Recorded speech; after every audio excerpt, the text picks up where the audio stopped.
இன்னைக்கு நம்ம இந்த வீடியோவில் பார்க்க போகிற விஷயம் கேட்டிங்கன்னா, நைட் ஆஃப் சாம்பியனை பொறுத்த வரைக்கும் யாரும் எதிர்பார்க்காத நேரத்தில் ஒரு பெரிய மேட்சை WWE கன்ஃபார்ம் பண்ணியிருக்காங்க. அந்த பெரிய மேட்சை பொறுத்த வரைக்கும் என்ன நடக்க போகுதுன்றதை தெரிஞ்சுக்கலாம். அந்த மேட்ச் என்னன்னு கேட்டிங்கன்னா, சோலோ சிக்கா வர்சஸ் ஜாக் எஃபெக்ட் இவங்க 2 பேருக்கும் யூஎஸ் சாம்பியன்ஷிப் மேட்ச். இந்த மேட்ச் என்ன நடக்க போகுதுன்றதை தெரிஞ்சுக்கிறது முடியும். நீங்கள் நம்ம சேனலில் சப்ஸ்கிரைப் பண்ணி வச்சுங்க. இதே போல் இன்ட்ரெஸ்டிங்காக ரெஸ்லிங் பார்க்குறவங்க ஃப்ரெண்ட்ஸுக்கு இந்த வீடியோவை ஷேர் பண்ணி விட்டுட்டு தொடர்ந்து பாருங்கள்.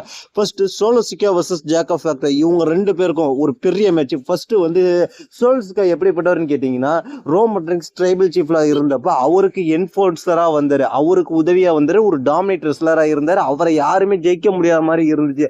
அப்படிப்பட்ட சோலோ சிக்காவுக்கு உதவியாக வந்தவர் தான் சோலோ சிக்கா ட்ரைபல் சீஃபாக மாறினதுக்கு பிறகு சோலோ சிக்காவுக்கு ஒரு என்ஃபோர்ஸராக வந்தவர் தான் ஜாக் எஃபெக்ட். அவரை யாருமே ஜெயிக்க முடியாது, டாமினேட்டாக காமிச்சாங்க. ஒரு கட்டத்தில் சோலோ சிக்காவை தோக்குற மாதிரி WWE காமிச்சாலும், ஆனால் அதன் பிறகு கூட ஜாக் எஃபெக்ட் எந்த இடத்துலையும் தோக்குற மாதிரி காமிச்சதில்ல. ஜாக் எஃபெக்ட் ஒரு மான்ஸ்டராக காமிச்சிருக்காங்க, ஒரு டாமினேட் ரெஸ்லராக காமிச்சிருக்காங்க, ஒரு பவர்ஃபுல் ரெஸ்லராக காமிச்சிக்கிட்டு இருக்காங்க.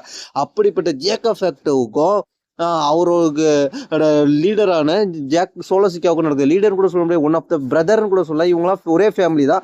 பிரதர்ஸ் வர்சஸ் பிரதர்ஸ்ன்ற மேட்ச் எப்படி Jimmy Uso versus Jey Uso match பார்த்தோமோ, ஜெஃபாரி வர்சஸ் மேட்டாடின்ற மேட்ச்லாம் இதுக்கு முன்னாடி பார்த்துருக்கோமோ, அந்த மேட்சை போல தான் இந்த மேட்ச் நடக்க போகுது, சோலோ சிக்கா வர்சஸ் ஜாக் எஃபெக்ட்.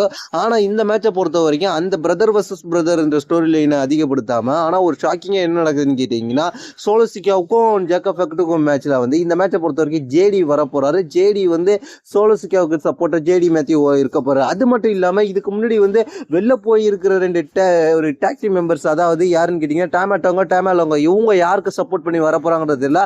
ஆனா புதுசா ஒருத்தர் ஜாக் எஃபெக்ட்டுக்கு சப்போர்ட் பண்ணி வந்திருக்காரு. அது யாருன்னு கேட்டீங்கன்னா ஜிம்மி வந்திருக்காரு.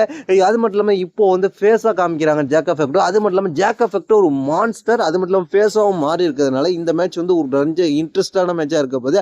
அது மட்டும் இல்லாம சோலோ சிக்கா எப்படி பிளே பண்ண போறாரு, ஜேடி மேத்யூஸை வச்சு எப்படி ஜெயிக்க போறாரு அவரு அப்படின்றத நம்ம பொறுத்து தான் பார்க்கணும். ஆனால் இந்த மேட்ச் வந்து கொஞ்சம் இன்ட்ரெஸ்டிங்காக போகும். ஆனால் யாருமே பாரம்பரியம் பார்க்காம ஜாக் எஃபெக்ட் தாக்குவார். ஜாக் எஃபெக்ட்டுவை அடுத்த லெவலுக்கு கொண்டு போகிற மேட்சா, இல்லை சோலோ சிக்காவுக்கு முதல் முறையாக WWE ஒரு சாம்பியன்ஷிப்பை கொடுக்க போகிற மேட்சான்றதை நம்ம பொறுத்து தான் பார்க்கணும். இந்த மேட்சை பொறுத்த வரைக்கும் ஒரு பயங்கரமான இன்ட்ரெஸ்டிங்காக மேட்சாக இருக்குது. என்னை பொறுத்த வரைக்கும் இந்த மேட்சில் அதிகபட்ச வாய்ப்பு யாருக்குன்னு கேட்டிங்கன்னா, ஜாக் எஃபெக்ட் எத்தனை பேர் வந்தாலும் அடித்து டாமினேட் பண்ணி அவர் தான் சாம்பியனை ரீட்டைன் பண்ணுறதுக்கு அதிகபட்ச வாய்ப்பு இருக்குன்றது நான் நினைக்கிறேன். இதை பற்றி உங்களோட கருத்து கீழே கமெண்ட்ஸ் கொடுங்க. தேங்க்ஸ் ஃபார் வாட்சிங்.